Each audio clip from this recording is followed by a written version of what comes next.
que têm faces para as quatro direções. Então, isso possibilita uma diversidade vinícola extrema. A Itália é o primeiro produtor de vinhos do mundo, com 51,8 milhões de hectolitros por ano. Vocês, a hora que pesquisarem no Google, alguém já estou adiantando, vai falar, poxa, eu pesquisei, não é a França. Itália e França vivem se revezando. Se não me engano, aqui eu peguei 21, peguei o ano de 2021.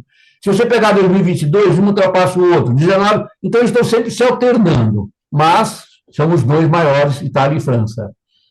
Se a gente colocasse essa produção em garrafa, daria 7 bilhões de garrafa. Mais ou menos, cada pessoa podia tomar uma garrafa de vinho italiano por ano, se a distribuição fosse equitativa, né? Ela tem, agora, fato curioso, a área plantada da Itália, ela é quarto país apenas, atrás de Espanha, França e China. A China já é o terceiro país em termos de plantação de uvas viníferas, tá? 77% são vinificados em vinhos tranquilos. O que são tranquilos? São os contrários dos espumantes. E 11% de frisante. Qual a diferença entre espumante e frisante? A gente viu isso lá quando a gente fez o curso. Espumante é aquilo que é um vinho que foi que sofre essa transformação para espumante de um modo natural. E o frisante é um vinho no qual se acrescenta gás carbônico para que ele fique espumante, vamos dizer assim, que ele fique espumoso. A Itália exporta 1,8 bilhões por ano, um preço médio de 3,50 euros por litro. Pode parecer muito baixo, esse 3,5 euros aí o litro, mas quando você pega Portugal, por exemplo, é menos da metade disso. Quais são os níveis de qualidade para o vinho italiano? Antigamente, você tinha o DOC, que é Denominazione di Origine Controllata, e aí criaram assim, uma espécie de uma elite da DOC, chamada Denominazione di Origine Controllata et Garantita. Então, seria o DOC-G, seria maior do que o DOC. Aí deu tanta briga esse negócio, por quê? Porque politicamente, a gente não conhece isso no Brasil, né? Alguns deputados, não sei o quê, forçaram a barra, tal, então eles formaram algumas DOCs de vinhos medianos, a gente vai comentar alguns na apresentação, eles passaram para DOC-G. Aí tinha alguns que eram DOC-G, que já mereciam ser DOC-G, não eram. Aí deu uma briga, e agora eles falaram, vou fazer o seguinte, tudo é DOP, Denominazione di Origine Protetta, que inclui as duas categorias, DOC e DOC-G. Por quê? Porque as DOC, elas têm algumas facilidades de exportação para o mercado comum europeu. Então, foi uma maneira que eles criaram para aparar essas arestas e discriminações políticas, vamos falar assim. Segundo nível de qualidade, indicazione geográfica protetta, que significa? É uma região demarcada, tudo aqui nós estamos falando de regiões demarcadas, mas que tem um nível de qualidade um pouquinho inferior do DOC. De fato, algumas IGPs, elas ficam um tempo sendo IGP e, de repente, elas até ascendem, vamos falar, elas são promovidas a DOC. Depois, nós temos o Vini Varietale, que é uma excrescência, que eu vou até pular. Nós temos depois, na base da pirâmide, ou seja, os piores vinhos, são aqueles que só podem ser rotulados como vinho, não podem nem dizer a procedência, nem nada. Mas como alguns vinhos eram feitos de castas não italianas, e a gente vai ver isso aqui, é bem interessante, então eles criaram uma categoria intermediária só para poder indicar quando as castas fossem francesas no vinho. Mas, na prática, esses dois aqui são vinhos de baixa qualidade, e a partir daqui você tem alguma qualidade, mas a qualidade dos vinhos se encontra sempre na DOC e na DOC-G. Deu para entender, gente? Acho que está tranquilo? Bom, eu não vou me ater nisso daqui, eu vou citar algumas das regras que a gente pode conter nos vinhos DOP. A zona de produção, ou seja, a região onde ele é produzido. Sicília, uma zona de produção. Base ampelográfica, quais as uvas que fazem o vinho e suas percentagens. Rendimento por hectare especificado para cada uva. Indicação do grau alcoólico a ser atingido com a fermentação. Regras de eticagem e confecção. Tipologia e característica do vinho ao consumo e ligação com o território. Vocês estão entendendo que é uma exigência muito grande. O que acontece assim, então, isso causa pressão numa determinada região. Para que ela não se torne mais uma DOC, então eles dificultam, vamos dizer assim, a criação de novas DOCs através dessas exigências, que nós vimos algumas delas aqui. Existem cerca de 500 regiões, mais para frente nós vamos falar um pouquinho delas. Cada região produtora de vinho, ela tem uma norma que disciplina a sua produção, que é o conceito de ricetta, a receita. Então, assim, cada vinho, o Chianti tem uma receita de vinho.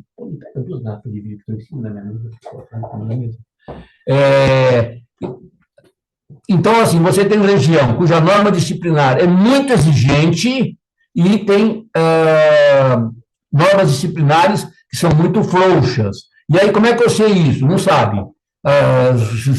A gente tem que saber entender que alguns vinhos têm alta qualidade e a sua norma disciplinar é muito rígida, e alguns são mais laços, mais frouxos. Aqui, agora não vou poder conseguir mostrar aqui, né? Consegue? A mesma região, ele pode ter vários vinhos fabricados numa mesma apelação. No Piemonte, por exemplo, nós temos Barolo, Barbaresco, não vamos falar mais na frente, e aí quando você junta uma cidade e uma uva, você cria uma DOC diferente. Por exemplo, Barbeira, uma uva. Quando ele é produzido em Alba, todo mundo sabe, na cidade do Piemonte, ele vira um vinho chamado Barbeira d'Alba. A mesma uva Barbeira, na cidade de Asti, ela vira Barbeira d'Asti. Eu vou mostrar aqui alguma garrafa, como é que a gente faz agora? Só apontar. Aqui, ó. Mais para cima. Vocês estão vendo aqui, esse é um Barbeira d'Asti, né? Vocês conseguem ver aí? O produtor se chama Ricossa, o vinho é um Barbeira d'Asti. O mesmo produtor também produz o Dolcetto d'Asti, que mais na frente aqui nós vamos ver o que significa isso.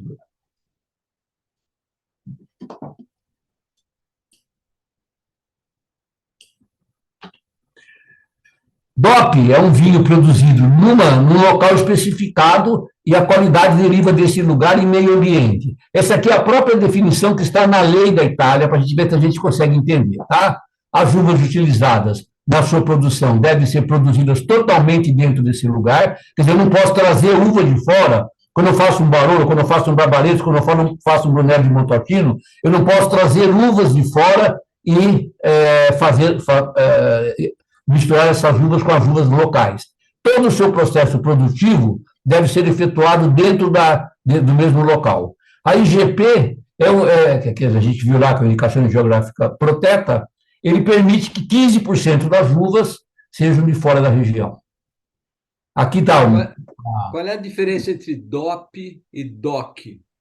Olha, a DOP, ela inclui a DOC e a DOC-G. É confusa essa coisa da legislação italiana. DOP inclui a DOC e a DOC-G. Ok. Quando você fala em mercado comum europeu, eles falam DOP. Quando você fala dentro da Itália, eles falam DOC ou DOC-G. Na verdade, o DOC e o DOC-G são DOPs. Uhum. Tá? Bom. Aqui está selos, né? Olha, são selos de qualidade, que às vezes são postos. Também a legislação da maior parte das regiões não exige a colocação desses selos. Aqui é um selo DOC, Denominação de Origem Controlata, e aqui é um selo DOC-G, Denominação de Origem Controlata et garantita. Lógico, quando tem um selo DOC-G, já é uma indicação que o vinho é de boa qualidade. A safra, ela é obrigatória para o DOP, para os IGPs também. Para que aquela safra seja colocada no rótulo, quando você vê o vinho escrito 2018, 85% das uvas tem que ser daquela safra. A palavra vinha designa um vinhedo específico, só pode ser utilizada para vinhos DOP. Reserva e outras seguem a norma disciplinar de produção. O que significa isso? Se a norma disciplinar daquela região falar que o reserva é melhor, um vinho assensado e tiver uma exigência de qualidade alta, é um bom indicativo. A palavra reservado no Chile, não significa absolutamente nada, não tem nenhuma legislação. Então, o vinho reservado, normalmente, são os piores vinhos chilenos. Isso é uma loucura, isso, né? É que um país faz uma legislação e não fala nada a respeito da classificação. Só um parênteses para a gente entender, porque muita gente pergunta, o reserva significa a mesma coisa que o reservado no Chile? Não. Reserva, normalmente, na Itália, é um indicativo de qualidade. A Itália produz 57% de vinhos brancos e 43% de tintos ou rosés. Por que é classificado assim? Porque tintos ou rosés normalmente são feitos de uvas tintas, então é essa a classificação oficial. Desse total de 100%, 43 são DOC, tá? Então, são DOC G ou DOC. Então, nós estamos vendo já aqui que quando o vinho é DOC ou DOC G, ele já pertence a uma elite, porque 43% só, quer dizer, menos da metade está nessa classificação superior. Agora eu vou pegar uma região por região. É importante a gente parar nesse quadro aqui para a gente entender. Olha, quem não está familiarizado com a geografia italiana, Vale d'Aosta, Piemonte, Lombardia, Trentino Alto Adige, Vêneto, Ligúria e Friuli Veneza Giulia, nós consideramos como o norte da Itália. Eu vou sempre falar, o norte da Itália significa essas 7 regiões: Ligúria, Piemonte, Vale d'Aosta, Lombardia, Trentino, Vêneto e Friuli Veneza Giulia. Meio da Itália, ou centro da Itália, Emília-Romagna, Toscana, Marche, Umbria, Lazio, Abruzzo e Molise. Sul da Itália começa na Campânia, Puglia, Basilicata, Sicília e Sardenha. Que eu vou fazer muitas generalizações para vocês tentarem memorizar, sempre assim: vinhos do norte, vinhos do centro, vinhos do sul. Isso aqui, a apresentação contém algumas coisas a mais, que eu não vou falar, porque se alguém depois quiser, aqui estão os principais vinhos italianos produzidos por região. Se alguém quiser olhar depois, fique à vontade. Eu vou... não posso, eu estou dando uma palestra, por favor. Aqui, olha, está as 7 maiores regiões produtoras de vinho, né, na Itália. Você vê que o Vêneto, sozinha, ele produz 21% do total, a Puglia, 17%, Emília-Romagna, 15%, Sicília, 7%, Abruzzo, 7%, Piemonte, 5% e Toscana, 4,2%. É contrariamente ao que a gente pensa, né? Porque aqui no Brasil nós temos muito vinho da Toscana, do Piemonte e da Puglia, mas Vêneto é o grande produtor italiano. Aqui está o número de apelações por região italiana, tá? Também não vou me ater muito aqui, eu só quero dizer o seguinte: você imagina que são 519 apelações. Se você tomar um vinho todo dia, em 2 anos você não conseguiu praticamente tomar um vinho de cada uma dessas regiões demarcadas. O Piemonte tem 15 DOC-Gs, 44 DOC e 0 IGTs. IGTs, como eu falei, já é um vinho já de uma qualidade média, né? Vale d'Aosta tem uma DOC e mais nada. Lombardia tem 5 DOC-Gs, 20 DOCs e 15 IGTs. Bom, isso aqui, de certa maneira, cria uma espécie de ranking, né? Por quê? Porque quem tem mais DOC-Gs, teoricamente, são os melhores vinhos. Agora, uma coisa interessante. Prosecco, que nós vamos já explicar o que é tal, dos vinhos DOC, você lembra que o vinho DOC eram 43% só do que era produzido. Prosecco, Montepulciano de Abruzzo, Corneliano, Valdobbiadene e Prosecco, Asti, Moscato d'Asti, Chianti e Sicília, isso já dá quase 50%. Daquele negócio que era 43%, uma metade já está aqui. Prosecco e Corneliano, Valdobbiadene e Prosecco é a mesma coisa, praticamente assim, é um Prosecco, é um espumante, a gente fala nele quando chegar lá na região, tá bom? Então, assim, sobra das 519, 1, 2, 3, 4, 5, 6, 7 produz metade dos vinhos. Então, existem vinhos que são praticamente desconhecidos na própria Itália. Então, logicamente, nós não vamos ficar nem falando neles aqui. Eu separei no final da apresentação 10 vinhos que eu acho que você tem que saber o que são. Nós vamos começar nosso passeio agora, começando pelo Vale da Ostra. Agora vamos falar dos vinhos região por região. Estamos lá no norte, né? Estamos na fronteira com a França e com a Suíça. É essa região montanhosa, com alguns vales entremeados aí nos Alpes. Como falei, região totalmente alpina. Para os vinhos, são muito pouco conhecidos. Na Itália também, quando eu estive lá, tentei experimentar, é difícil de encontrar até lá. Os vinhos aparecem sempre com o nome Vale da Ostra. Tem muitos feitos com uvas estrangeiras, como a Chardonnay, Gamay, Pinot Noir e Syrah, que são francesas, ou mesmo com algumas uvas suíças, como a Petit Arvigne, aí, que eles têm uma casta autóctone, que chama Blanc de Morges, mas é uma região que praticamente sem muito interesse. Para cada região que nós percorremos, eu vou apresentar alguns pratos típicos da região. Eu escrevi um livro chamado 200 Maneiras de se Conhecer a Itália Comendo e Bebendo, que eu não publiquei, né?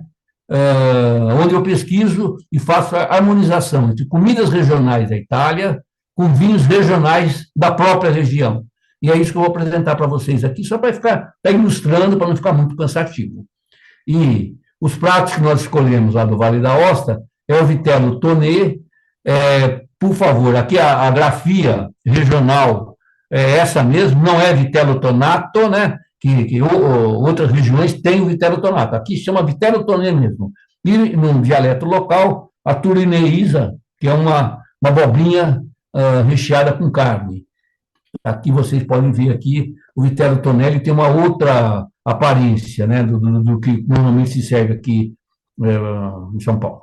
Bom, aqui a abobrinha vocês também estão vendo ela aí.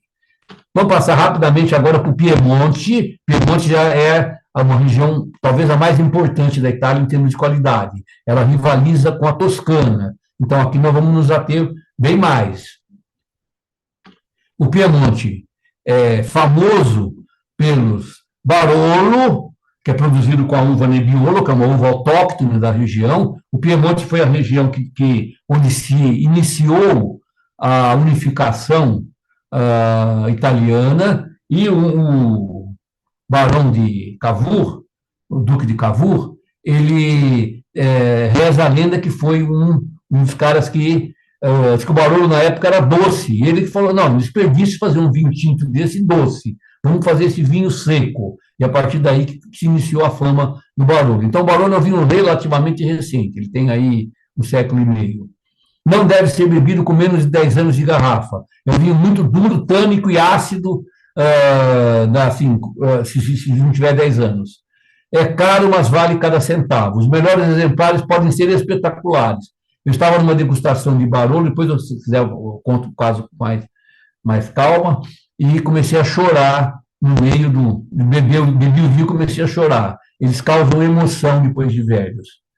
Barbaresco também é uma espécie de irmão do anterior, só que não precisa tanto tempo, ele já pode ser bebido aí com 6, 7 anos de garrafa.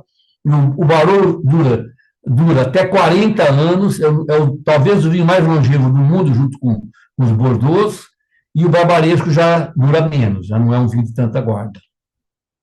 Dolcetto, que nós vimos na garrafa que eu mostrei aqui, é uma uva típica do Piemonte, muito gostoso. Quando verem essa uva, comprem. Tem diversas DOPs, né? Dolcetto d'Acqua, Dolcetto d'Alba, Dolcetto d'Arte, Dolcetto di Doliani, Dolcetto di Ovada. Não são vinhos doces, são vinhos secos, e ele recebe essa denominação porque é uma uva assim, suave, vamos falar, uma uva que não tem muito tanino, não tem muita acidez, são simples, direto, gostosos, perfeitos para acompanhamento como massas de pizzas, tá? Eles aguentam 5 anos de envelhecimento, mas comprou, pode beber.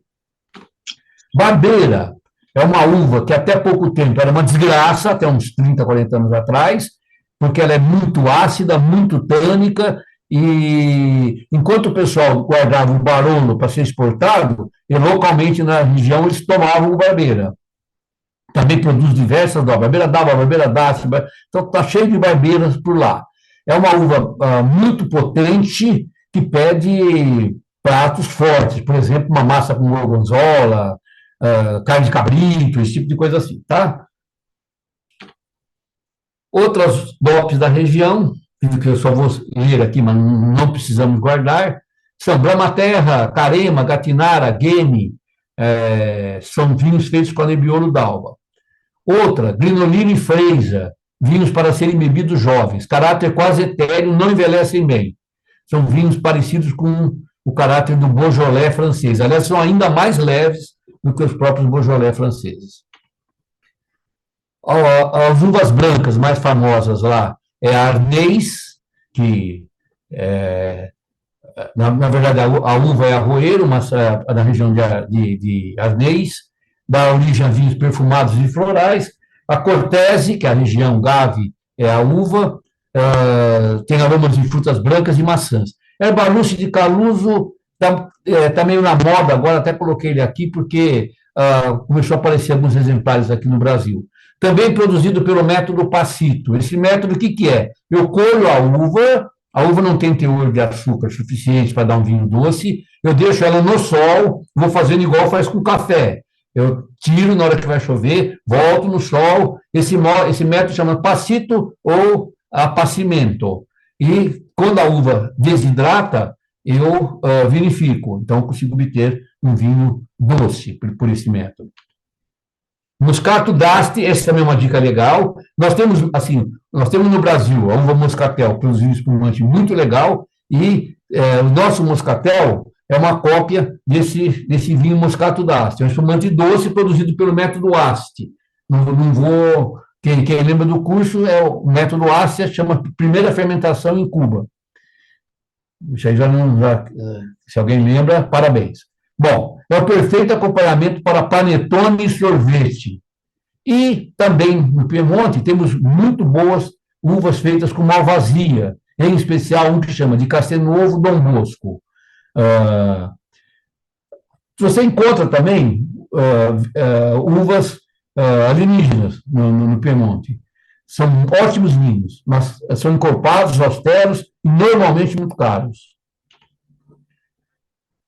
Eu vou sempre falar um pouquinho, assim, está na apresentação os produtores melhores, por quê? Porque caso alguém queira se basear como consulta na apresentação, é só vir aqui. Se o vinho estiver em um desses produtores, com certeza ele é de grande qualidade.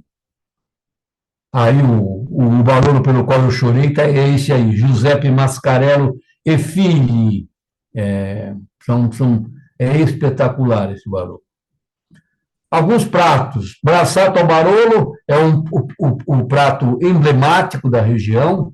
Bolito misto com vinho tinto Barbeira d'Alba. Conilha elastigiana com vinho tinto Dolcetto d'Alba. Tajarim in bianco. Tajarim in bianco é uma massa cortada e feita sem molho de tomate, com tartufe, né? Tartufe bianco. O tartufe bianco, o tartufo branco, é originário da região do Piemonte, a região onde ele é encontrado com mais frequência. E quali alla piemontese, quali são codorninhas, que são coisas sérias quando acompanhada com tinto barbaresco. Aqui nós vemos uma foto de um bolito misto, não sei quem teve a oportunidade de comer, e aqui chama a atenção para um detalhe interessante. O bolito misto, que é um cozido, lembra um pouco o cozido português, ele é um pouco... as carnes são um pouco menos... tem menos vegetais que o cozido português, e eles são acompanhados por uma mostarda que é uma mostarda de Cremona.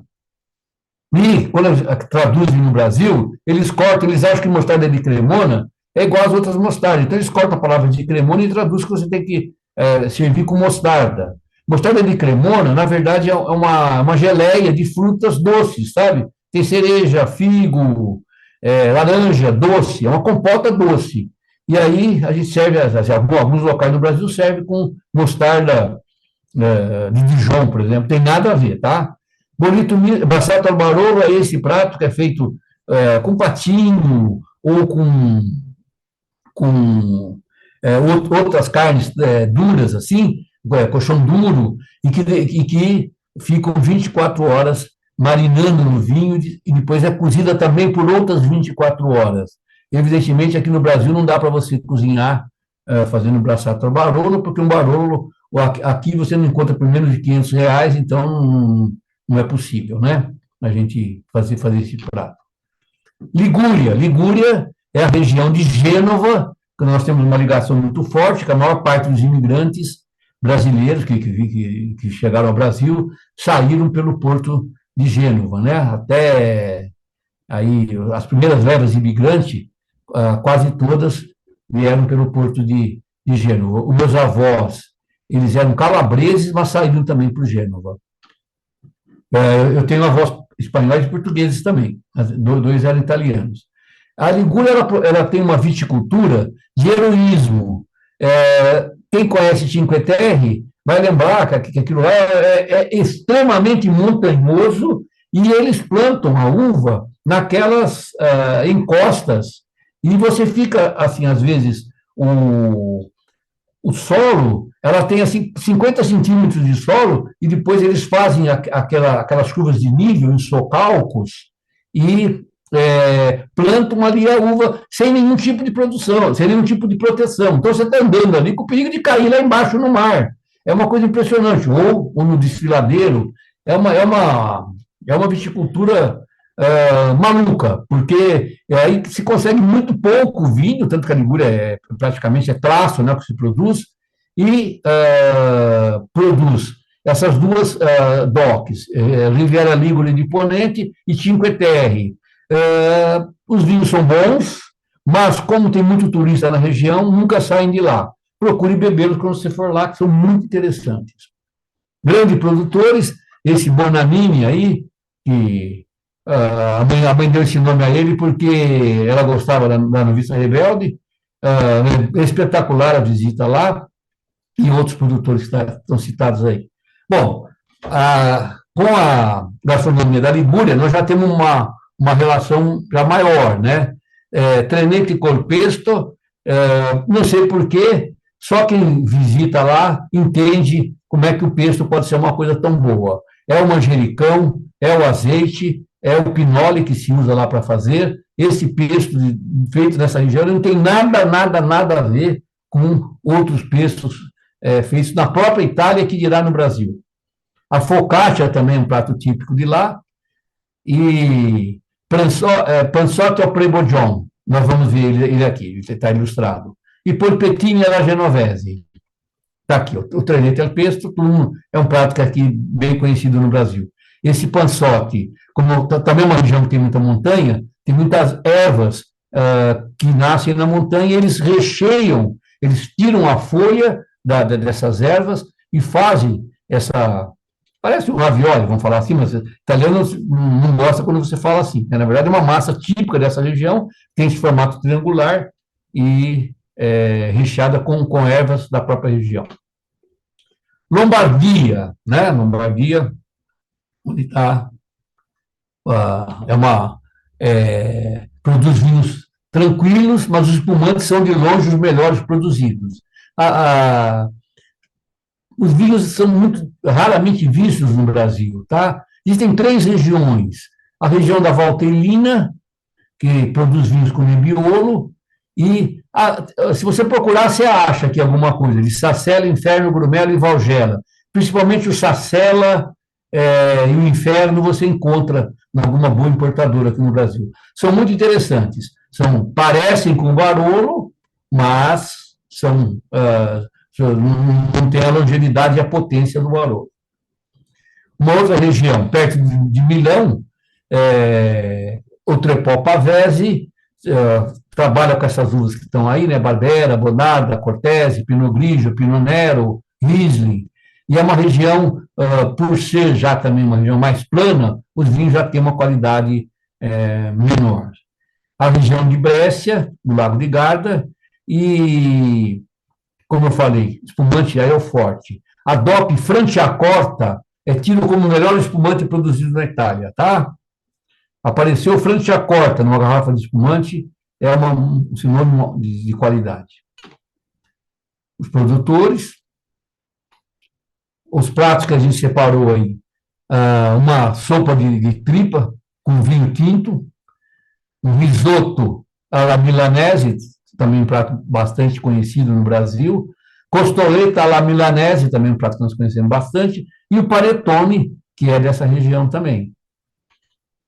Aqui vocês têm aí o risoto alla milanese, que é, como nós sabemos, é um risoto feito só com açafrão, que é uma especiaria cujo preço por quilo supera o ouro, né? E uma costoleta alla milanese servida com uma saladinha de folhas. Trentino é a região ao lado, adjacente ali da cidade de Trento. E é engraçado, porque, embora ela seja uma cidade lá do norte, o Trentino é italiano até a alma, não parece com o Alto Adige, que nós vamos ver a seguir. Trentino, os costumes, tudo é italiano. Você tem planaltos, onde a grande uva tinta é a Terodelgo rotaliana. Recebe esse nome por ser autóctone do Planalto Rotaliano, dentro da região. Eles são vinhos medianamente encorpados e tânicos, mas tem um amarolo final, um amargorzinho final, antes de ser defeito, dá um caráter especial a esse vinho. O Berks passou no grupo aí uma matéria dizendo que a guerra da Ucrânia está fazendo que o vidro não seja exportado para a Itália, que alguns produtores, né, em especial os Foradori, estavam com problema para engarrafar seus vinhos. A grande empresa dessa região, grande em termos de qualidade, não em termos de quantidade, é essa empresa de Elisabetta Foradori.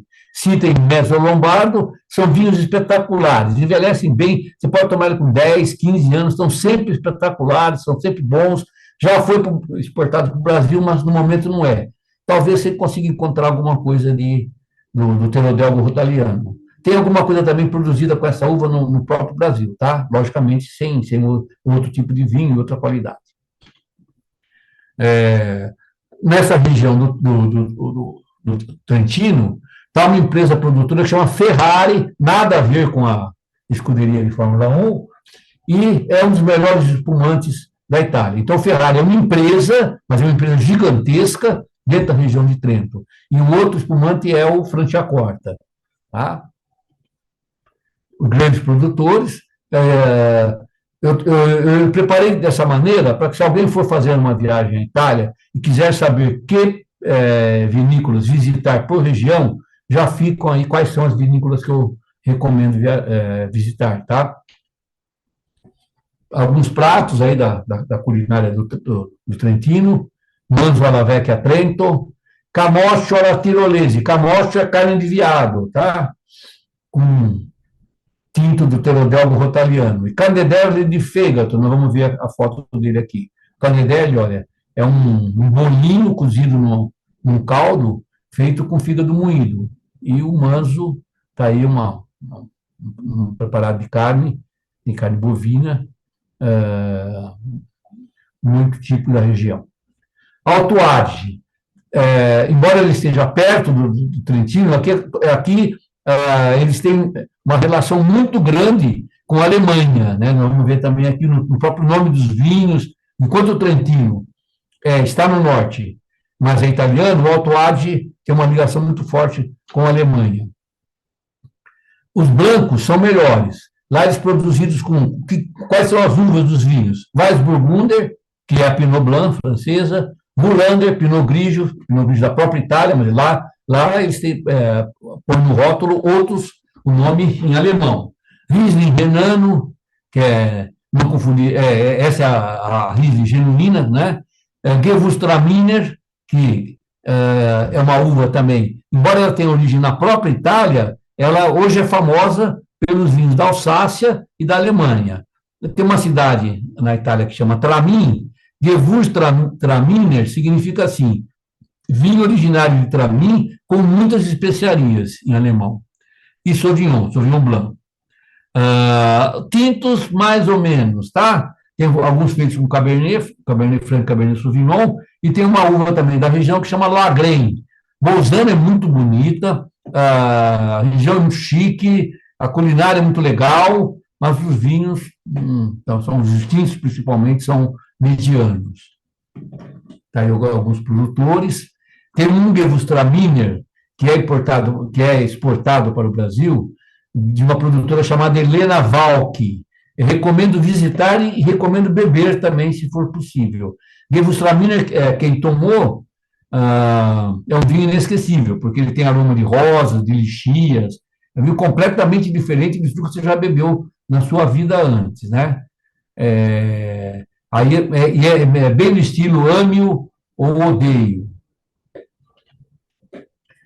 Alguns pratos do Alto Adige, Stranola Prete, que em italiano significa asfixia, né? Enfoca o padre, com vinho branco, strudel de carne, você vê que até o nome dos pratos típicos deles também são em alemão, né? Fleischstrudel, e o famoso Spätzle, que também está na Europa, Europa Oriental, até a Europa Ocidental, tem muitos países fazem um espaço, cada um com jeito aqui. Olha como é que eles fazem, olha, tá vendo? Com um tremeado com um pouquinho de presunto e molho branco. E do lado, um strudel de carne. Nós aqui no Brasil conhecemos muito o Äpfelstrudel, né? O Äpfelstrudel. Vêneto. Vêneto já como vocês estão vendo, é uma região que tem algumas colinas, mas é uma região mais plana, uma região que produz muito vinho. Ela vai desde os Alpes até o litoral do Adriático. A capital é Veneza, todo mundo sabe, né? Produz muita quantidade e bastante diversidade. E em diversas manchas que nós vamos ver uma a uma. A primeira é em Verona, o branco é o suave, que antigamente tinha muito no Brasil. Hoje em dia é gozado que parou de vir suave, né? É um vinho branco bem gostoso. E as uvas, as duas DOPs interessantes aqui, é Valpolicella e Bardolino. São dois vinhos que lembram o estilo do Beaujolais, se toma muito jovem, também par perfeito para a gastronomia italiana. Pizza, pasta, né? O problema é que esses raramente, os melhores produtores nunca chegam aqui. Alguns recebem o método ripasso. O que é o método ripasso? É o método que eu deixo um pouquinho da fermentação anterior, aquelas borras que sobraram de uma fermentação anterior, pego o Valpolicella e o Bardolino e passo outra vez para eles terem uma espécie de uma refermentação. Então, ele consegue ganhar um pouco mais de corpo. Recioto della Valpolicella Amarone é um vinho muito clássico, um vinho muito famoso na Itália. Ele é feito pelo método de apacimento, mesmo sendo feito seco. Isso é interessante. Aqui embaixo nós temos o Recioto della Valpolicella, um vinho doce tinto feito pelo apacimento. Só que, como eu falei, que você deixa as uvas fora e vai para tomando sol.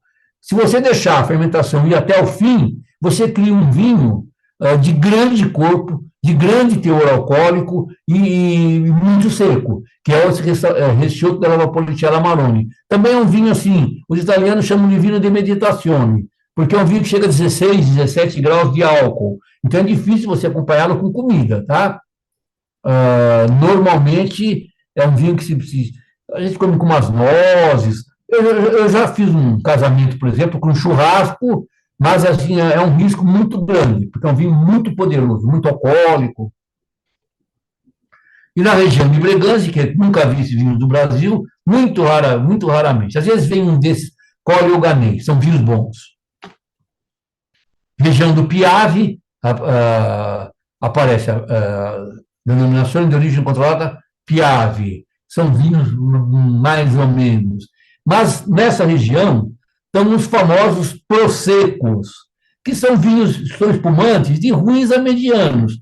E um pouquinho melhor Prosecco de Corneliano Valdobbiadene. Como nós vimos lá, quase 40% dos vinhos DOC eram feitos de Prosecco, né? A turma fala que é um mar de vinho, é um rio de vinho, e a uva que produz esse glera é um espumante cozi, né? Espumante mais ou menos. Aqui tem alguns grandes produtores, esses que estão em cima são os produtores de Amarone, alguns vinhos desses são caríssimos. Esse da Forno Romano é uma coisa assim absolutamente impossível de serem adquiridos na própria Itália. São muito difíceis. O Valpolicella dele deve estar na faixa, lá na Itália, de uns 200 euros. E o Dalforo, e o Amarone dele, mais de 2.000 euros na Itália. Quer dizer, são praticamente impossíveis de serem adquiridos. Algumas indicações para suave também. Vamos ver algum casamento de comida no Vêneto. Oi, sim. Eu teria uma pergunta, desculpa te interromper. Por favor, é para interromper. O recioto vem de reccia, que em Vêneto quer dizer orelha. Eu ouvi dizer que os grãos da uva externa do cacho é que fazem o vinho, porque a uva que recebe maior insolação. Isso procede? Procede sim. A palavra recioto significa orelhinha, né? Mesmo, e eles cortam o cacho no meio, às vezes, e a parte de cima, que recebeu maior insolação, é usada para fazer o recioto della Valpolicella Amarone. E a parte de baixo faz o Valpolicella normal. Então, é um pouco confuso aqui, porque você tem Valpolicella. Valpolicella é um vinho de mesa gostoso, agradável e jovem.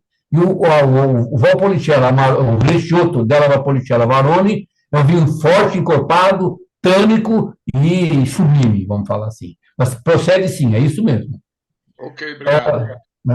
Radice de campo, radice todo mundo sabe o que é, agora tem bastante no Brasil, né? Aquele da família do repolho, creio. Fígado à veneziana, isso daí é maravilhoso, né? Tomado com... Esse é um negócio que faço muito aqui em casa, ó. Fígado à veneziana com um Valpolicella clássico. E uma faraona, que nós vamos ver aqui na receita, aqui, ó. Um caranguejo, que é muito tipo dessa região, e a faraona, que é a galinha da Angola, né? E precisa de um... Aqui, ó, o casamento desse recioto della Valpolicella Amarone é o prato típico que pede, é um prato de grande sabor. De galinha da Angola, a gente sabe também que é um prato bem... com um sabor muito concentrado. Friuli Veneza Júlia. Cara, São Paulo é pior. Friuli Veneza Júlia. Nossa, tá. Acho que essa apresentação vai ficar em duas partes, viu? Porque então, eu vou tentar correr um pouco mais aqui. É uma região pequena, com bastante diversidade. Já estamos falando lá da outra ponta lá da Itália, já faz a fronteira com a Áustria e com a Eslovênia. Eles têm uma uva da região, que chama Vitovska, que é espetacular. Atenção para os vinhos laranja. O que são vinhos laranja? São vinhos brancos, vinificados como se fossem vinhos tintos. Eu pego a casca, macero a casca, deixo a casca macerando com as uvas, então, na verdade, não passa cor, porque a casca não tem cor, mas passa concentração de sabor para o vinho. Aqui são as DOPs dessa região, Grave del Friuli, Colle Orientale del Friuli. Quem puder experimentar os Piccoli, é um vinho da região, que só se encontra lá. Caros, raros, espetaculares, vinho doce de sobremesa. Vamos aqui pegar dois pratos dele, risoto de scampi, facinho, né? Um risoto de camarão, e esse frito listriani, que parece um bolinho de chuva incrementado, com os pedacinhos de chocolate. Emília-Romana. Agora terminamos o norte e passamos para o meio da Itália. Emília-Romana é uma região já com leves ondulações, não se destaca pela produção de vinho, mas se destaca pela produção de queijos e embutidos. Na Itália, essa região é chamada La Grassa, a gorda. Tá? Então, tudo que você pensar, para mim, Reggiana, de lá, sei lá, quase todos os grandes queijos da Itália, os mais famosos do mundo, são dessa região. O vinho deles mais famoso é o Lambrusco. A pior versão do Lambrusco, ele é um pouco mais do que um refrigerante à base de vinho. E nas melhores versões, ele pode pegar muito bem um sanduíche de mortadela, uma coisa desse tipo assim também, as mortadelas deles lá, né, aqueles pratos maravilhosos lá que são feitos na região. Nós também temos uma identidade muito grande com a pasta de lá, né, que a gente vai mostrar aqui. Tem algumas DOPs mais sérias, são essa Colle Piacentina e Colle Bolognese. mas também não entusiasmo muito, não. Sangiovese de Romanha e uma DOP chamada Albanha de Romanha. Foi essa que começou a confusão, porque ela foi a primeira DOC G, quando, na verdade, tinha vinhos muito melhores na Itália, e numa manobra política, eles conseguiram levar essa Albanha de Romanha para a categoria superior do vinho, causando indignação a todos os outros produtores. Aqui, aqui são pratos que nós já conhecemos, né? Capelete alla emiliana, lasanha verde, ragù alla bolognese, extracoto. Extracoto é uma carne cozida também muito tempo no vinho tinto, mas uma carne baixa, né? Aqui, uma lasanha verde e um ragù alla bolognese, que são pratos encontrados nas cantinas paulistanas, ambos. Toscana. Vamos falar da Toscana. Como eu falei, a Toscana, junto com o Piemonte, é a região mais importante da Itália em termos de vinho. A Toscana é uma espécie de embaixadora do vinho italiano.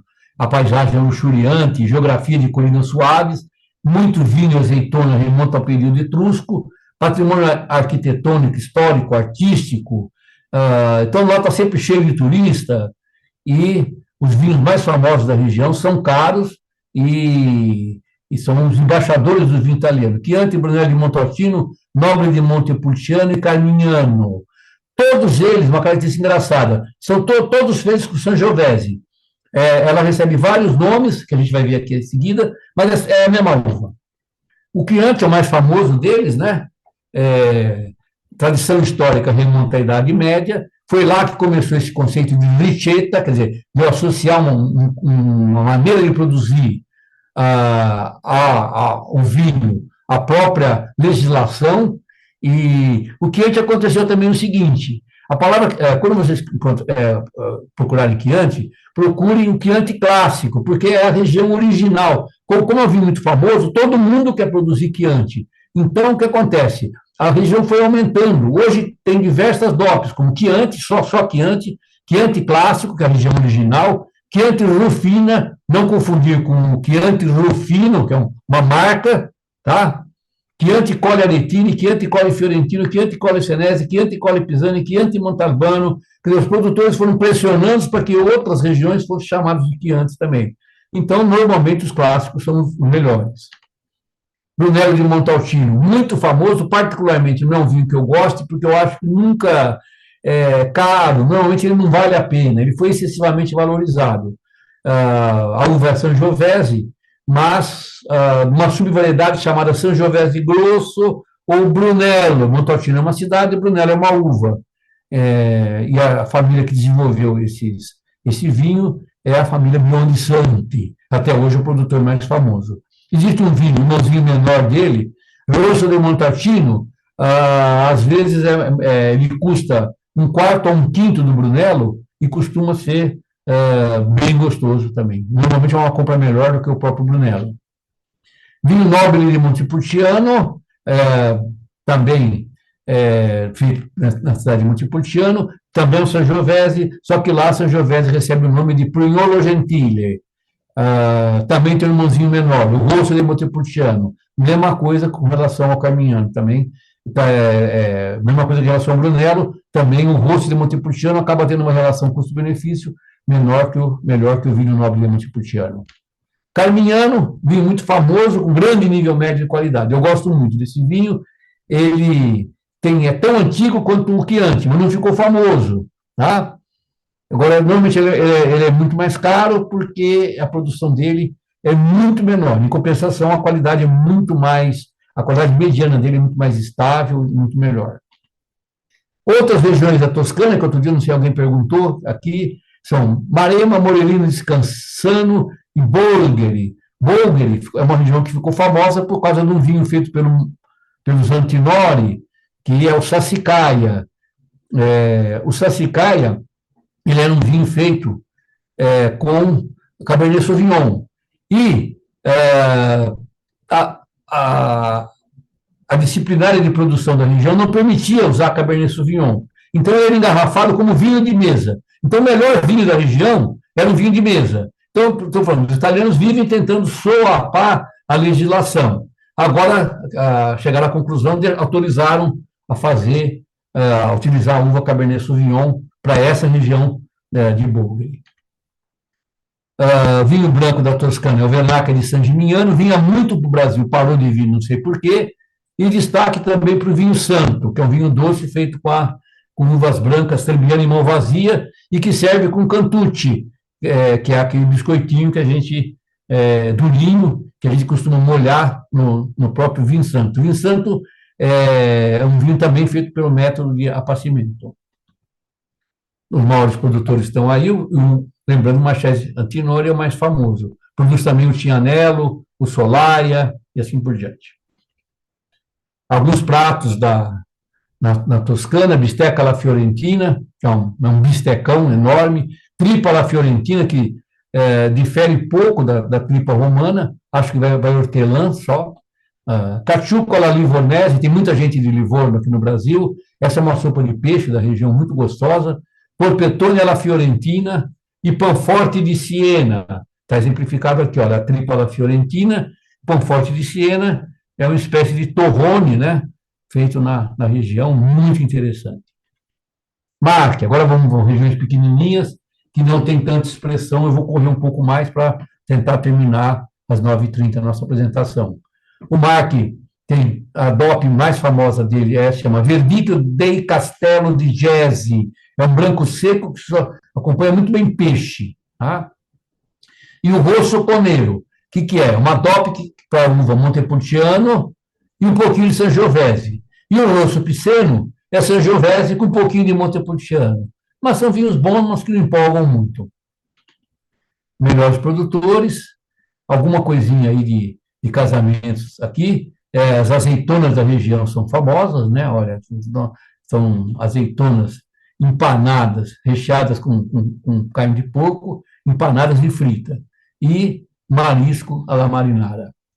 Úmbria, que nós brasileiros aí gostamos, porque todo mundo visita Assis, na terra onde nasceu São Francisco.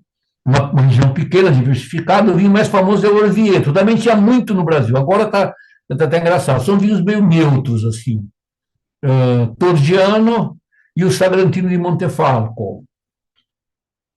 Melhores produtores, vamos ver dois pratos, o Pomodoro Ripieno all'Umbria e Porchetta alla Perugia. Esse tem uma tradição aqui no Brasil muito grande de fazer esse tipo de prato.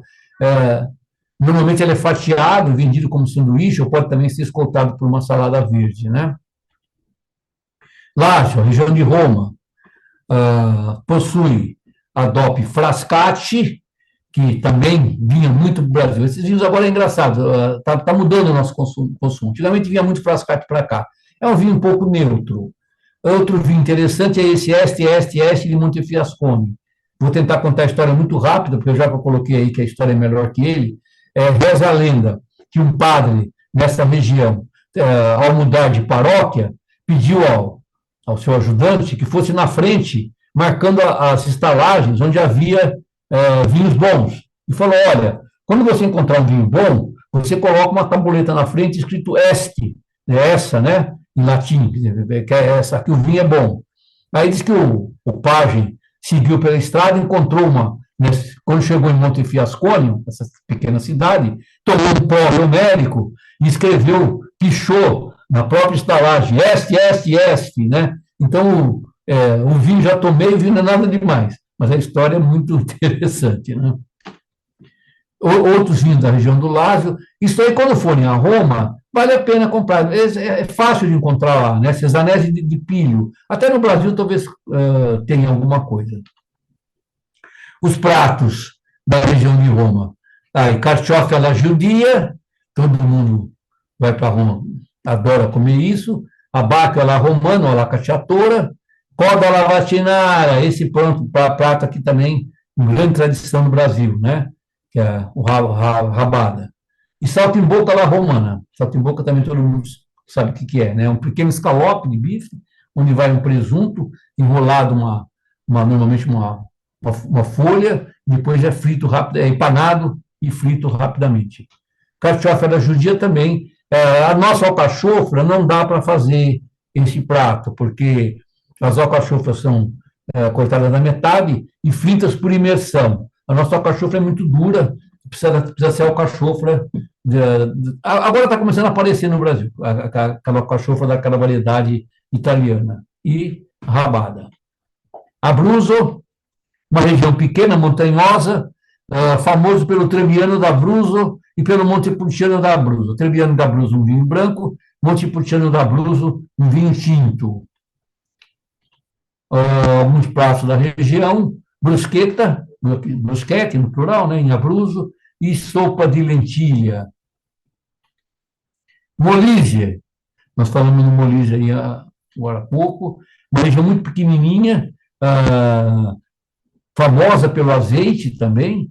Ela possui várias DOPs muito pouco conhecidas aqui no Brasil. Molise ou Del Molise e todas essas outras apelações que já bebi lá, nunca me entusiasmaram muito e no Brasil nunca vi. Agnello all'olive, quer dizer, um prato típico da região. E olha que beleza esse torrone de figo seco, também muito típico para tomar com vinhos doces. Agora vamos passar para o sul. Para terminar, vamos terminar pelo sul.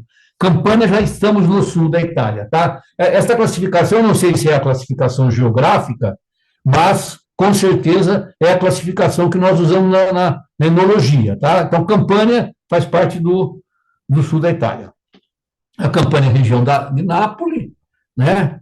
Lá que se produzia o famoso Falerno, citado desde a antiguidade, por Plínio Velho e tal, e hoje em dia é um vinho que ainda é produzido com esse nome, mas que não tem menor importância. O grande vinho da Campania é esse Taurasi. Quem tomou sabe que é um vinho espetacular, feita com uma uva chamada Aglianico. É uma uva, tem quase o nível qualitativo do Barolo, só a grande vantagem é que ela custa um quarto, um quinto do valor de um Barolo. Irpínia é uma outra DOP também com vinhos tintos bons, e outros vinhos são feitos com essa tal de Piedi Rosso, que são vinhos de média qualidade, vamos dizer assim, para beber só no próprio local. Uvas brancas da Campania são famosos. Então, temos 3 uvas que são Greco di Tufo, que é uma uva muito antiga, que remonta ao Império Romano e veio pelo Estreito de Messina, lá da Grécia, e passou pela Sicília, depois passou para a Itália. Fiano de Avellino e Falanghina. Essas 3 uvas, os vinhos da Campania, costumam ter as uvas no rótulo. Então, eu explico aí para que eles servem, e mais ou menos, são vinhos, assim, que, inclusive, que podem, não precisam ser tomados muito jovens, eles aguentam bastante tempo. A Campania tem está incluso na Campania a Costa Amalfitana, como nós sabemos, né? E a Ilha de Capri também está na costa dele. Eu chamo a atenção para uma visita em especial, que é uma empresa chamada Marisa Cuomo, no vilarejo de Furore, na Costa Amalfitana. Essa é uma das melhores visitas que se pode fazer uma vinícola no mundo. A paisagem da Costa Amalfitana não preciso falar nada, né? Que é uma coisa maravilhosa. E esse vinho é um dos grandes vinhos italianos, branco, produzido assim numa região paradisíaca, né? Os cuidados de produção são espetaculares e a produção é espetacular.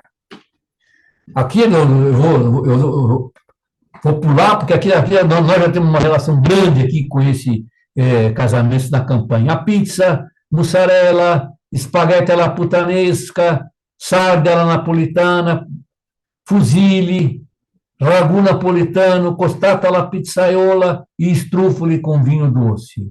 Aqui são pratos que praticamente nós conhecemos todos aqui em São Paulo. Mussarela em carroça, mussarela é frita e empanada. Esses estrúfolis são pequenos bolinhos que eles são fritos e é comum a gente fazer uma árvore de Natal com eles. E alguns são substituídos por cerejas verdes e vermelhas, formando um cone que é decorado no Natal. É muito vou falar assim, a decoração de Natal fica muito bonita. Basilicata, região de Matera, região que tem o Sassi. Sassi são aquelas cavernas muito antigas na Itália, né? Vamos falar nela aqui, ó. A cidade de Matera é um dos locais onde o homem se instalou primeiro. Assim, a civilização está ali, 8.000 anos comprovado, talvez 10.000 anos de história urbana. E produz só um vinho, então essa região está simples. É o Aglianico del Vulturi, Aglianico, que já viu lá na Campânia, que é a grande uva tinta do sul da Itália, e Vulturi é um vulcão da região, mas também significa abutre. Vou pegar um prato aqui, pinhata de pécora, pinhata é a panela onde esse prato é feito, e pécora, ovelha, e esse grano doce é um doce da região também feito com grãos de trigo e romano uma calda doce. Puglia, chegamos na Puglia, finalmente. A Puglia, bom, é a segunda maior região em produção e nós temos fortes ligações porque São Paulo recebeu uma grande imigração, a cidade de São Paulo, né, dessa região. A Primitivo é a uva mais famosa de lá, ela caiu muito no gosto do brasileiro, mas ela, assim, são vinhos tânicos, encorpados, pesados, e costumam vir na sub-região da Mandúria. Eles são muito potentes, mas, curiosamente, eles não envelhecem demasiado. Eles podem durar aí 7 anos, assim, mas não são vinhos de 20 anos, não. Eles não aguentam 20 anos. Outra uva é a Negro Amaro, também vinho alcoólico, encorpado, de cor negra, com gosto e aroma de especiarias. Um vinho que não se fique diferente. São vinhos que chegam a 14 graus de álcool, 15 graus de álcool, né? Eu prefiro dessa região, eu prefiro essa uva aí chamada Nero de Troia ou Sussumaniello, que é uma uva, um vinho mais leve, mais delicado, né? Com aroma de cereja, mais frutado também. A palavra Troia aí é uma cidadezinha da região, nada a ver com a guerra. Outras cepas da Puglia estão aí. Eu tomei bastante vinhos brancos lá, esse Locorotondo, vale pelo nome, que é engraçado, Gravina, Martina Franca, nenhum me entusiasmou muito, não. Um destaque, uma menção honrosa aí, para a região do Salles e Salentino, dentro da região da Puglia, que é o esporão da bota, e costumam ser melhores do que a qualidade média da região. Aqui também nós temos uma relação grande de comida, né? Taralli, que eu vou mostrar aqui que é na frente, quem não conhece, todo italiano conhece. Orecchiette são aquela massa que em forma de orelhinha, que é feita pelas senhorinhas lá de Puglia. E cime de cola é uma espécie de um brócoli que não existe no Brasil, né? E lardo é um tipo de presunto também, né? Presunto a gente fala, é um embutido que também não encontramos aqui. Trilha ao cartoccio, trilha é um peixe relativamente fácil de encontrar no Brasil, maravilhoso. Lula recheada, faço da minha casa sempre. Cabrito alla pugliese e cartelate, nós vamos ver o que é o cartelate. Aqui está o orecchiette, ó, com esse brócolis desfiado. Como nós não temos esse cime de cola, pode fazer com um bom presunto cru e brócolis, que fica uma delícia também. Cartelates são uma massinha frita, que depois de frita, ela é passada no mel e servir para... e você pode jogar umas amêndoas por cima, é uma sobremesa espetacular. Calábria, estamos terminando. Calábria, uma região também com fortes ligações com o Brasil, meus avós vieram de lá. O vinho emblemático da região, o Syrah, que tinha muito também no Brasil, praticamente parou de entrar aqui, feita com essa uva chamada Galhopo, e o Syrah branco feito com a uva Greco Bianco. Apesar de que ele está melhorando, ainda são vinhos que não têm grande qualidade, né? Na Calábria, temos o Macaroncelli com Lessarde. Esse Macaroncelli com Lessarde, ele possui, um macarrão, sardinha, Macaroncelli é um macarrão grosso, com sardinha e finóquio, né, que é erva doce. Macarrão recheado com vinho tinto Syrah, e o Taralli está aqui. Para quem não conhece, o Taralli se come na Itália assim, indiscriminadamente. Ele pode ser neutro, assim, como se fosse um biscoitinho, pode ser doce, confeitos, ou pode ser salgado também, com um pedacinho de alite, um pedacinho de alguma coisa salgada. Titília, uma ilha antiguíssima, em termos de tradição vinícola, né? Uma região que já foi, passaram lá, bizantino, muçulmano, normando, aragoneses, espanhóis, e essa miscelânea de povos, que se forjaram nesse cadinho de culturas aí, acabou produzindo também um generoso famoso, chamado Marsala, também uma cidade, né? Que é um vinho fortificado feito na Sicília. As cepas mais famosas de lá é a Nero d'Avola, que dá encorpado, ácido e alcoólico. Os vinhos são meio pesados, são mais ou menos iguais aos da Puglia, exceto uma DOP chamada Serrassuolo de Vitória, que eu gosto muito, porque é um vinho muito leve, muito frutado, porque corta a Nero d'Avola com uma tal de Frappato. Eu vi que o Otávio está tomando aí um Etna. A Etna é uma DOP que se encontra bastante aqui no Brasil, feita com essa uva Nerello Mascarese, e também junto com a Nerello Capuccio. É um vinho que lembra muito Borgonha. Ele não lembra os vinhos do sul da Itália. Ele é uma exceção no conjunto de vinhos do sul da Itália. Essa DOP Etna, ela é fácil de encontrar no Brasil. As uvas são plantadas nas imediações do vulcão Etna e é um vinho muito, muito interessante. Outras uvas brancas também são a Catarrato, a Enzólia e a Grillo. Também costumam ser varietais, né? Ou não. A disciplinária deixa que os vinhos tanto podem ser engarrafados com o nome das uvas ou sem o nome das uvas. Como eu falei, o grande destaque aqui é o vinho Marsala. Para mim, a sobremesa mais magnífica que existe é o Zabaione, é a sobremesa que se serve no Olimpo, né? Quem comeu o Zabaione na Itália, eu não sei o que eles fazem lá, não sei se a galinha é diferente, se o uva é diferente, eu não sei, mas para mim eu não gosto de doce, mas essa sobremesa é maravilhosa. Pelo método de aparecimento, porque, vamos lembrar que a região sul são regiões de grande sol, né? Então, vinhos feitos com malvasia ou moscato costumam ser muito bons, em especial nessa ilhota de Pantelleria. Alguns pratos também, que aqui em São Paulo são muito fáceis de encontrar. Arancini di riso. Arancini é uma bolinha que é feita com resto, entre aspas, aí, né, com um risoto, que depois se recheia e frita. Pasta alla norma, pasta com pecorino siciliano e berinjela. Caponata, uma casa de italiano que não tem a caponata. Scalopino de maiale e cannoli, que aparece até no Chefão, lá no filme do Poderoso Chefão. Cannoli é uma coisa também muito típica dessa região e que também é muito fácil de encontrar em São Paulo. Tá aqui, para ilustrar, eu peguei a pasta La Norma. Quem quiser... mais uma coisa, quem quiser alguma dessas receitas aí, é só me pedir depois, que eu tenho um livro aqui. A grande parte deles eu faço aqui, costumeiramente em casa, tal, mas mesmo que eu não faça, com canola eu não faço, mas eu tenho receita, tá? Terminando a Sardenha, a uva mais famosa é a Canonal, que acredita-se ser uma variedade que veio da Espanha, a Grenache, porque a ilha também teve colonização espanhola. É um vinho medianamente tânico e alcoólico, e se chama Canonal de Sardenha.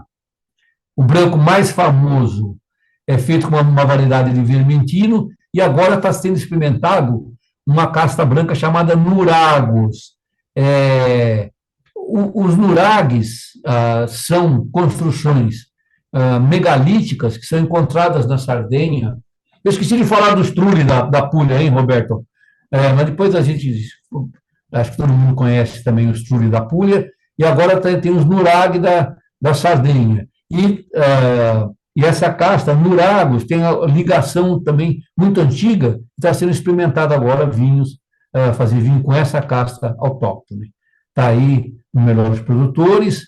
Dois pratos típicos de lá. A butárga, que não é a nossa, aqui em português nós chamamos de botarga, são aquelas ovas de peixe que são prensadas, né, são cozidas lentamente e prensadas, já fiz em casa também. Essa aranciata nuorese, olha que maravilha, são laranjas muito aromáticas, que são prensadas, caramelizadas com mel e amêndoas.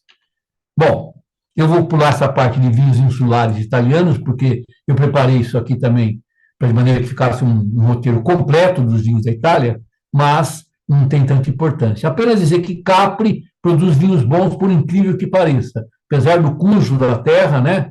Porque quem já foi lá sabe que Capri está dividido em duas partes, Capri e Anacapri. Em Anacapri,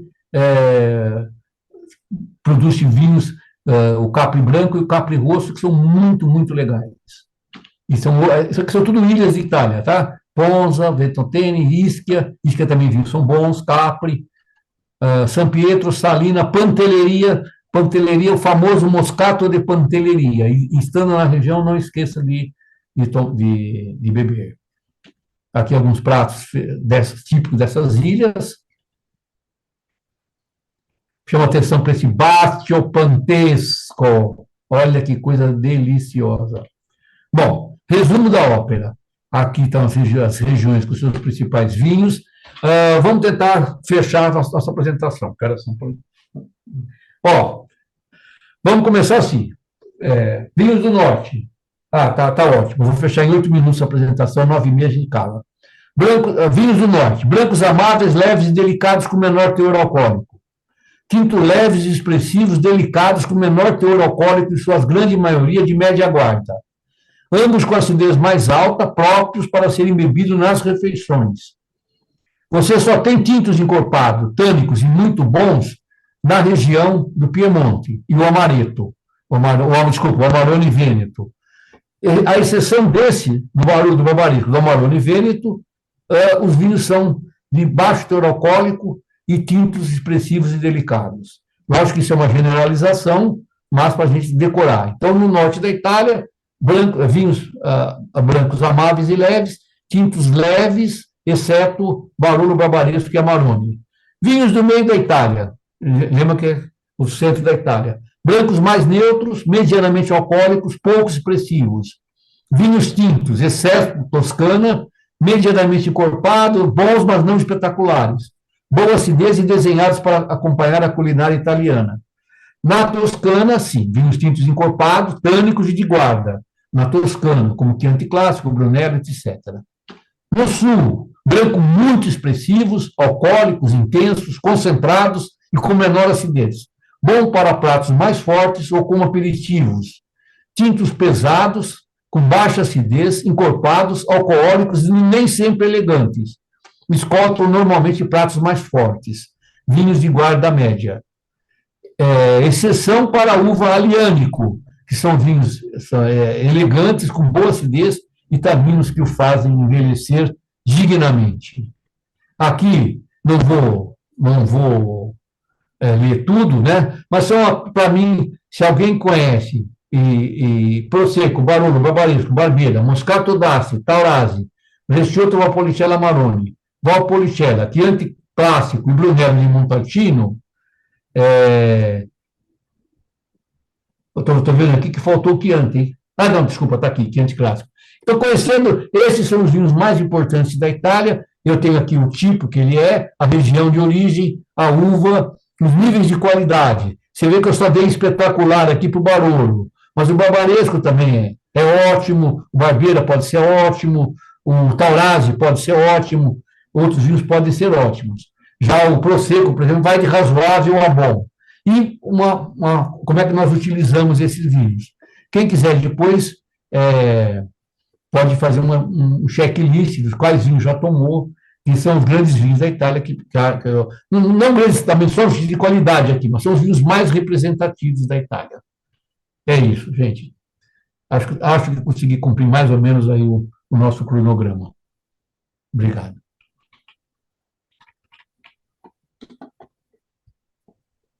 Excelente. Muito Muito bom. bom, muito bom. Como sempre, Ivan, muito bom. Parabéns, João. Eu acho que ficou um pouco corrido, porque realmente apresentar todos os vinhos ficou, podia pegar de uma região. Na verdade, o Roberto passou para mim uma apresentação sobre a Puglia fascinante, né? Então, eu fiquei pensando, cada região dessa daqui, não digo todas, né?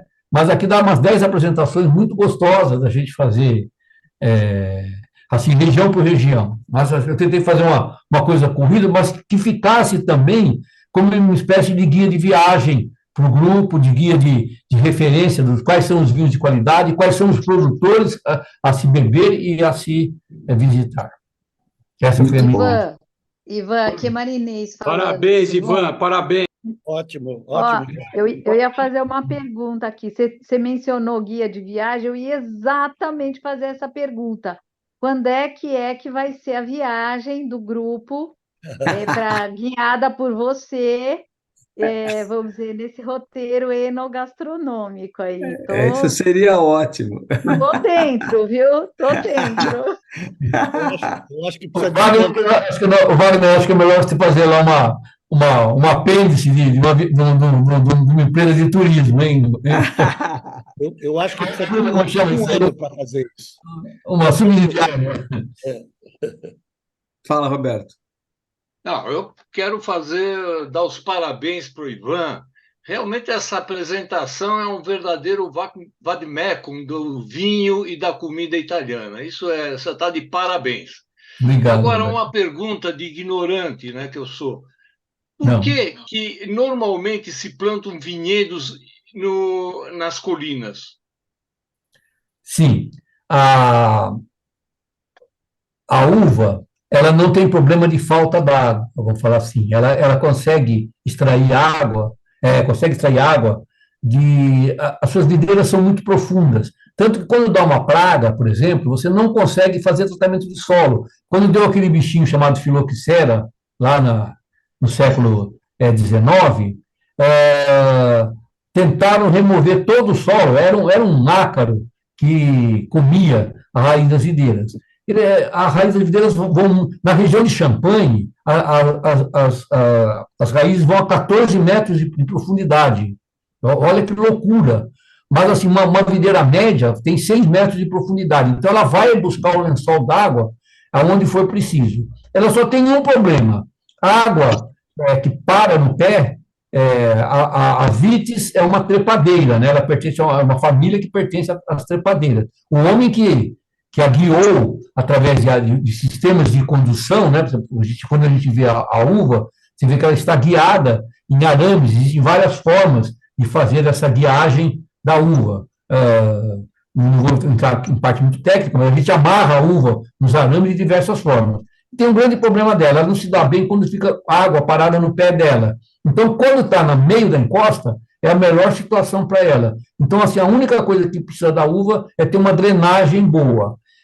Além do mais, também, o homem percebeu depois que, fazendo a uva sofrer, quer dizer, se a uva recebesse um pouco menos de água, chamado estresse hídrico, ela produzia pouco, mas produzia com uma qualidade superior. Então, a sacanagem é essa, fazer a uva produzir com estresse hídrico, e não se rega normalmente, né? Então, são regiões que chovem muito, não serve para a uva.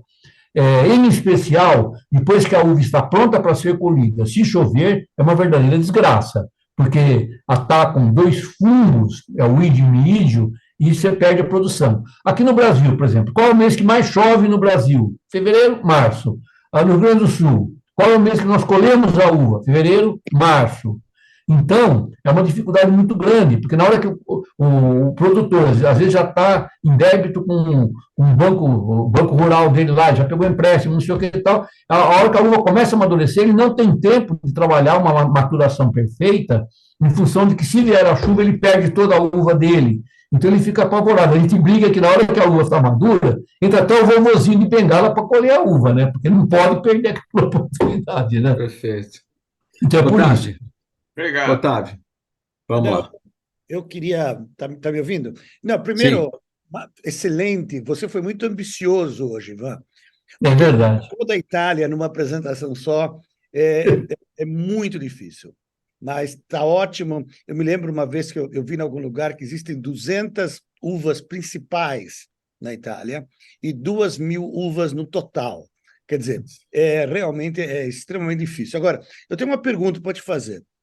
Sim. Eu tenho a sensação de que os Chiantis, seja o clássico como reserva, estão caindo de qualidade.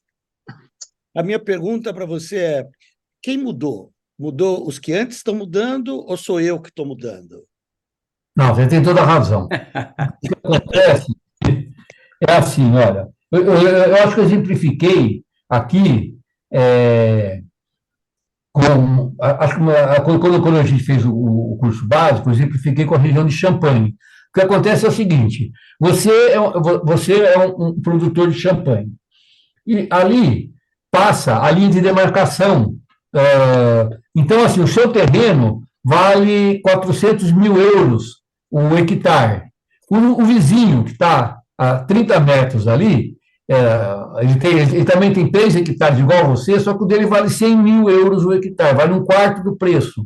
Por quê? Porque não está abrigado sob a denominação de origem Champagne, ou Chianti, por exemplo. Então, há sempre uma pressão de que as regiões originais sejam aumentadas. Essa pressão fez com que o Chianti perdesse qualidade muito acentuadamente ao longo do tempo. Aqueles primeiros Chiantis que eram exportados para o Brasil, hoje é motivo até de piada, né? Aquele bola empalhado, né? Aquela palha e tal, eram vinhos que tinham qualidades decentes, eram vinhos bons, mas a produção foi aumentando muito por causa disso daí, porque a própria. É interessante você, de repente, colocar no Google e ver que a mancha vinícola, a mancha que permite produzir Chianti, foi expandindo com o tempo, foi inflacionando, inchando com o tempo. Então, o que acontece? A maneira como o pessoal se protege é realmente mudar o nome da região original. Então, hoje se chama Chianti clássico. Quando for escolher um Chianti, escolha os clássicos, que normalmente, por a terra ser muito cara, também não dá para o cara produzir muita bobagem ali, né? Agora, o Chianti Colli Piacentini pode ter vinhos bons, pode ter vinho vagabundo, porque a terra é barata. Agora, dentro do Chianti clássico, fica muito difícil para o cara produzir um vinho ruim. Porque ele já parte de um custo fixo, que é o juro sobre a terra dele, né? Mas a área do Chianti clássico não mudou. A do Chianti clássico não, mas os outros sim. Os outros sim, mas a clássico se mantém a mesma área. Sim. Mas o que aconteceu foi, de fato, foi assim: só tinha uma, que era a Chianti. Ela foi aumentando, e foram criando outras subsidiárias, vamos falar assim. Aí o pessoal do Chianti clássico falou: para. Nós somos o verdadeiro Chianti. Entende? Lógico que isso aí é discutível, porque também tem Chianti bom nas outras regiões periféricas. Não vou dizer que todos os clássicos são bons e nenhum outro presta. Mas, de uma maneira geral, a média de qualidade do Chianti clássico é muito superior à dos outros Chianti. Verdade. Muito bom. Ok. Perfeito. Ivan, tudo em ordem, Ok. Ivan? Fala. Tudo bem? Como está, Ivan? É Francisco Petrini, parabéns, Oi, que Ivan. alegria ver você aqui, Petrini. Muito bom. Grande, Ivan, grande. Muito Mesmo bom. você aqui. Ok. Muito Ele bom, abraço, pessoal. Ivan. Parabéns, Ivan. Obrigado. Parabéns, Ivan. Parabéns. Obrigado. Obrigada. Obrigado, professor. E Olha, esse fim, um minutinho. Esse fim de semana eu tomei este vinho aqui, né? E agora com a sua aula eu fiquei sabendo ele é um DOC G. Qual que E é? achamos interessante, é Moscato de Asti. Uma Essa é uma maravilha, delícia. viu? Foi realmente Maravilha. o chá da tarde com ele, viu? Que não foi nada de chá da tarde. Olha, esse vinho é muito Obrigada, gostoso. viu? Esse vinho é muito gostoso, Maria. Eu tenho uma curiosidade. Ah, Eu tenho uma curiosidade, Ivan. sim, pois não, Manaus. A qualificação de vinhos normalmente se faz por sommelier, e nunca você vê uma classificação de vinho aliada à comida. E eu fiquei bastante, além de esfomeado, né, eu fiquei bastante interessado nesse método seu de ligar o vinho à culinária. E Tá. quando sabe que a classificação do vinho não depende de culinária. E você está inovando aí, deixando a gente meio com fome, né? Foi muito boa a apresentação, viu, Ivan? Obrigado, Marcos. Eu sugiro que você compre no sebo. Eu não tenho para te dar. Te daria com o maior prazer, mas eu não tenho mais exemplares. Eu tenho um livro chamado Harmonizando Vinho e Comida. Precisa reeditar, precisa reeditar. Editar, eu não tenho. Eu consegui comprar em sebo. Consegue. Olha aí. Muito bem, Marinês. Eu comprei. Eu Muito tenho bom, alguns exemplares. Fiquei interessado. Viu, Ivan? Não, mas eu tenho alguns Ivan, exemplares do e seu esse livro. vinho esse livro que você falou que você não publicou, que Sim. sobre a Itália, viajando na Itália e comendo na Itália, e esse aí agora estou interessadíssima nesse livro. Então, Pois é. Tem tanto material que dá para fazer um livro, né, Ivan? sim, não Diz que já escreveu. está escrito. Não, esse da Itália está escrito. O que acontece? É um livrinho pequenininho, seria um guia de viagem, o que comer e beber em todos os cantos da Itália, entende? Quer dizer, estou em tal lugar, o que eu bebo e como? Então, tem umas sugestões de comida e bebida para você andar pela Itália experimentando. Muito bom. Como é que chama o livro? Dá de um livrinho bem pequenininho, tá bom? A gente precisa Ótimo. pensar qualquer hora aí e publicá-lo, sim. Viu, Só que eu Ivan? Ô, Wagner, Oi. Alô, eu Ivan. tenho uma curiosidade. O Dallagnolo é parente dos Dallagnol, lá do Bento Gonçalves? Quem? Os? Tem uma Repete. pessoa, uma pessoa aí que é Dallagnolo. Dallagnolo. Tem uma vinícola em Bento Gonçalves cuja família é Dallagnol. Tem algum parentesco? Não sei, não. Não sei. Não sei É responder. curiosidade, porque os vinhos lá são razoavelmente bons. Pelo menos eu, que não conheço muito, acho. Bom, deixa eu fazer uma sugestão para o grupo. Flamínio. Ivan, antes de mais nada, parabéns, você é um Flamínio. super craque e é uma delícia ouvir as suas apresentações. Eu fiz um curso com você, não sei se você está lembrado, não sei quantos anos tem, de vinhos italianos, né?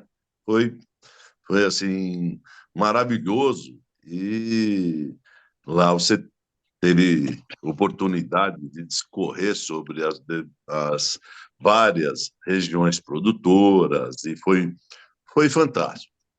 E uma coisa que o pessoal estava falando é a respeito da gente programar uma viagem associada à degustação de vinho.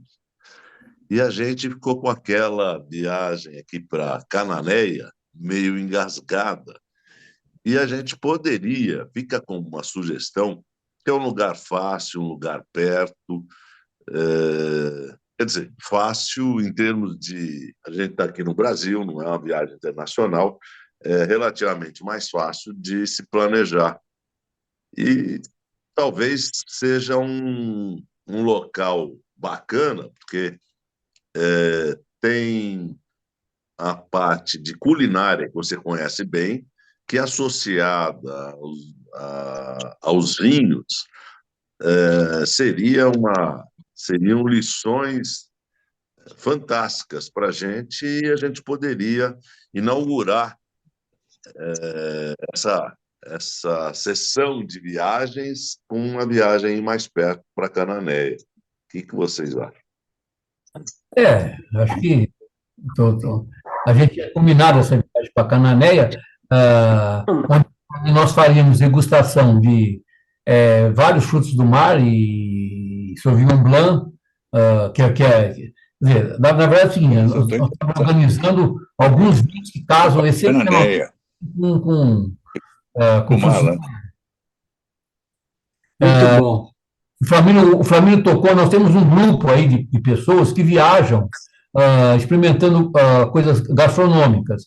Eventualmente convidar, abrir para esse grupo aqui não teria o menor problema, na minha opinião. Isso a gente pode pensar oportunamente de fazer. E a gente, através do Wagner, a gente convida, se alguém quiser ir, será um prazer. Tá ótimo. Ok. Tá. Muito bom, fantástico, boa ideia, Flamínia, boa ideia também, Marinês. Bom, olha, gente, um brinde aqui a você, Ivan, espetacular, Eu me vi valeu também, super a pena. Espetacular, Ivan. Obrigado. Parabéns. Prazer. Parabéns. Obrigado. Ok, Parabéns, muito boa muito apresentação. bom, valeu. Parabéns. Valeu, Ivan. Parabéns. Boa noite. Boa noite, então. Parabéns, Ivan. Foi maravilhoso. Obrigado, Muito Beto. bom, muito bom. Ah, um abraço. Valeu, Ivan. Um Abraço. abraço, Ivan. Até. Tchau, pessoal. Tchau. Até. Tchau, tchau.